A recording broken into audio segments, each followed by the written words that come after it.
Welcome to our channel. Today we how to authenticate with Skimlinks for affiliate link tracking step by step clearly. Visit the Skimlinks website and create an account if you haven't done so already. Once your account is created, log in to your Skimlinks dashboard. At the top menu, look for the section labeled Setup and click on it.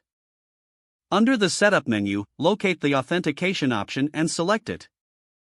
You will see two methods for authentication: JavaScript and server-side. Choose the method that best suits your website and click on it to If you select JavaScript, you will be provided with a code snippet. Copy the code snippet and paste it into the HTML of your website before the closing /body tag. If you prefer the server-side option, you'll need your affiliate ID and secret key. Copy your affiliate ID and secret key from your Skimlinks dashboard. Integrate these credentials into your server-side code as specified in the documentation. Make sure to follow the provided examples for proper implementation. After adding the code, save the changes to your website or server. Next, return to your Skimlinks dashboard and test the integration. To do this, click on the Test Authentication button. If everything is set up correctly, you should receive a confirmation message. Once confirmed, your account is now authenticated for affiliate link tracking. You can start generating and tracking affiliate links on your site. Remember to monitor your dashboard for performance insights and analytics. This process enables effective tracking and optimization of your affiliate marketing efforts.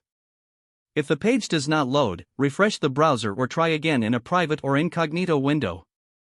Make sure you are using the correct email address, then retype it carefully to avoid small typos.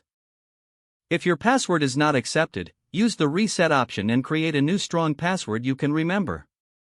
Check your spam folder for verification or security emails, then complete any requested confirmation steps. Enable two-factor authentication if available to improve account security and reduce unauthorized access risk. After signing in, review your profile details so your contact information and settings are accurate and current. If you see an error message, note it down and try again after restarting your device and internet connection. Log out when you finish, especially on shared devices, to keep your account and payment information secure. If the page does not load, refresh the browser or try again in a private or incognito window. Don't forget to like this video and subscribe to our channel for more step-by-step tech guides.